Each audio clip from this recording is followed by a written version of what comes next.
नमस्कार. आजच्या या विशेष विश्लेषणात आपण एका अतिशय थरारक आणि गुंतागुंतीच्या विषयावर बोलणार आहोत. एका स्रोतानुसार ऑपरेशन अलविदा नावाची एक अत्यंत गुप्त आणि धाडसी मोहीम आखली गेली होती, तीही शत्रूच्या हद्दीत अगदी खोलवर जाऊन. चला तर मग या दाव्यांमागची नेमकी कथा काय आहे आणि या मोहिमेचे बारकावे काय आहेत हे आपण सविस्तर समजून घेऊया. आता साहजिकच एक प्रश्न पडतो, एखादी गुप्तचर संस्था शत्रूच्या हद्दीत घुसून एवढी मोठी मोहीम राबवते तरी कशी? या कथेचा हाच तर मुख्य गाभा आहे. स्रोताने केलेल्या दाव्यानुसार आंतरराष्ट्रीय पातळीवर कोणताही मोठा गोंधळ न उडून देता कडेकोट बंदोबस्त असलेल्या एका व्यक्तीपर्यंत पोचण्यासाठी अनेक वर्षांची एक गुप्त योजना आखली गेली. आपण कोणतीही बाजू न घेता केवळ स्रोताने मांडलेल्या या ऑपरेशनची रचना आणि अंमलबजावणी नेमकी कशी झाली ते तटस्थपणे समजून घेणार आहोत. हा घटनाक्रम बघा खूपच रंजक आहे. नोव्हेंबर 2019 मध्ये एका उच्चस्तरीय बैठकीत लक्ष्य निश्चित केलं जातं. मग लगेचच डिसेंबर 2019 मध्ये एका स्थानिक एजंटला जोडलं जातं. 1.5 वर्ष सगळं कसं अगदी प्लॅननुसार सुरू असतं. पण मग मे 2021 मध्ये अचानक हँडलरचा मृत्यू होतो आणि शेवटी जून 2021 मध्ये ह्या मोहिमेचा एक स्फोटक शेवट होतो. हा टाईमलाईन डोळ्यासमोर ठेवला की पुढची कथा समजायला अगदी सोपी जाईल. तर या मोहिमेचा पहिला टप्पा म्हणजे लक्ष्य निश्चित करणं. ऑपरेशन अलविदा. नोव्हेंबर 2019च्या एका मध्यरात्री झालेल्या बैठकीत हे लक्ष्य ठरवण्यात आलं. आणि स्रोतानुसार हे लक्ष्य दुसरं-तिसरं कुणी नसून 26/11च्या हल्ल्याचा सूत्रधार हाफिज सईद होता. आता तो राहत होता लाहोरच्या जोहर टाऊन या अत्यंत उच्च भूभागात. त्याची सुरक्षा म्हणजे एखाद्या अभेद्य किल्ल्यासारखीच होती. 24 तास पोलिसांचा कडेकोट पहारा आणि सीसीटीव्हीची कडी नजर. त्यामुळे साहजिकच तिथे थेट हल्ला करणं अशक्य होतं, कारण त्यामुळे थेट आंतरराष्ट्रीय युद्ध भडकण्याची दाट शक्यता होती. म्हणूनच एका वेगळ्या छुप्या मार्गाचा शोध सुरू झाला. आणि इथूनच सुरू होतो दुसरा टप्पा, तो म्हणजे एक आतला माणूस तयार करणं. थेट हल्ला तर शक्य नव्हता, त्यामुळे आतूनच कुणाला तरी हाताशी धरणं गरजेचं होतं. इथे 2 मुख्य पात्र समोर येतात. एकीकडे आहे वासे, जो एक हँडलर आहे. तो पूर्णपणे गुप्तचर संस्थेच्या उद्दिष्टाने प्रेरित होऊन एका खोट्या ओळखीखाली काम करतोय. आणि दुसरीकडे आहे नावेद, जो एक सामान्य स्थानिक नागरिक आहे. नावेद कोणत्याही देशाच्या प्रेमाने प्रेरित नाहीये बरं का. त्याला पैशांची तीव्र गरज आहे, मनात भीती आहे आणि सोबतच भविष्यात कुटुंबासह अमेरिकेत स्थायिक होण्याचं मोठं आमिष आहे. गुप्तचर संस्था मानवी गरजांचा आणि त्यांच्या कमकुवत बाजूंचा कसा अचूक वापर करतात याचं हे एक उत्तम उदाहरण या स्रोतामध्ये पाहायला मिळतं. नावेदला या जाळ्यात ओढण्यासाठी टाकलेलं पहिलं पाऊल म्हणजे ही मोठी रक्कम, 50 लाख पाकिस्तानी रुपये. स्रोतांच्या कथेनुसार नावेद त्यावेळी दुबईच्या एका तुरुंगात छोट्याशा चोरीसाठी शिक्षा भोगत होता. वासेने त्याला तिथून जामिनावर सोडवलं आणि ही रक्कम देऊन त्याचा पूर्ण विश्वास आणि निष्ठा विकत घेतली. इथूनच नावेद या खतरनाक मोहिमेचा एक महत्त्वाचा मोहरा बनला. नावेद एकदा का तयार झाला की त्याला लाहोरमध्ये परत पाठवण्यात आलं. तिथे नावेदने जोहर टाऊनमध्ये घर क्रमांक 120 भाड्याने घेतलं.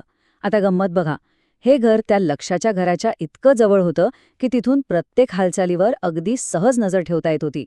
पुढचे सलग 6 महिने याच सुरक्षित घरातून लक्ष्याच्या दिनचर्येची, बाहेर येणाऱ्या जाणाऱ्यांची अगदी मिनिटामिनिटाची नोंद ठेवली गेली. आणि हे सगळं सुरू होतं अगदी लक्ष्याच्या नाकाखाली. आता या मोठ्या रकमेकडे लक्ष द्या. 15 कोटी भारतीय रुपये. स्रोताच्या दाव्यानुसार जेव्हा नावेदला अंतिम लक्ष्याबद्दल म्हणजेच हाफिज सईदला मारण्याबद्दल सांगण्यात आलं, तेव्हा सुरुवातीला तो प्रचंड घाबरला. पण त्याला थांबवण्यासाठी आणि या मोहिमेच्या सर्वात धोकादायक टप्प्यात सामील करण्यासाठी वासेने त्याला अमेरिकेचा व्हिसा आणि तब्बल 15 कोटी रुपयांचं आमिष दाखवलं. हीच ती रक्कम आहे जिने नावेदच्या परतीचे सगळे मार्ग कायमचे बंद केले.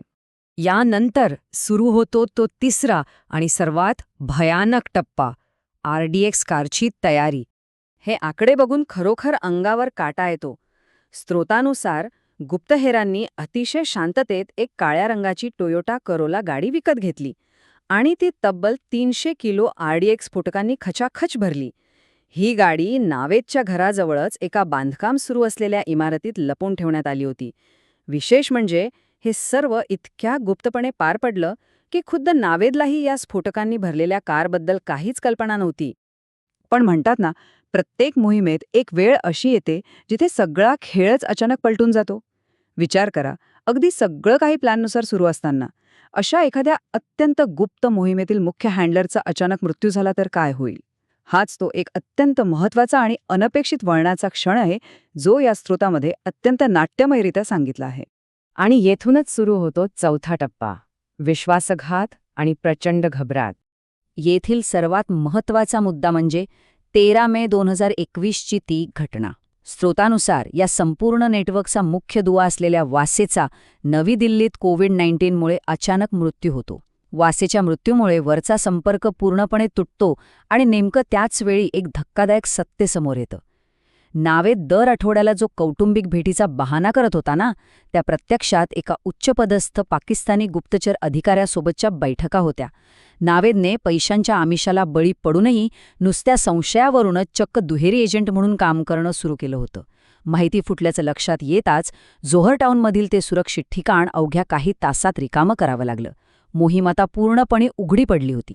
शेवटी येतो तो या संपूर्ण मोहिमेचा 5वा आणि शेवटचा टप्पा, जोहर टाऊनमधील फायनल क्लायमॅक्स.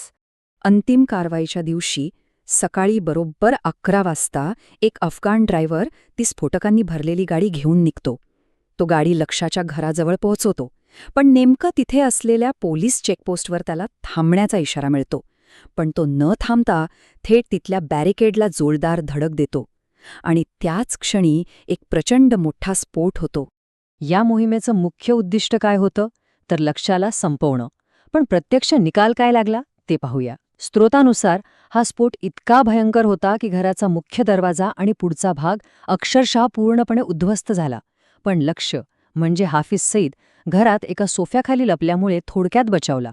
म्हणजेच इथे मोठं भौतिक नुकसान नक्कीच झालं, पण मोहिमेचं जे मुख्य उद्दिष्ट होतं ते 100% साध्य होऊ शकले नाही, असा स्पष्ट निष्कर्ष या स्रोतातून निघतो.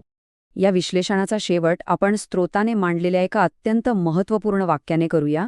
एक नवा भारत जो केवळ इशारा देत नाही, तर शत्रूच्या घरात घुसून निवडक वार करण्याची ताकद ठेवतो.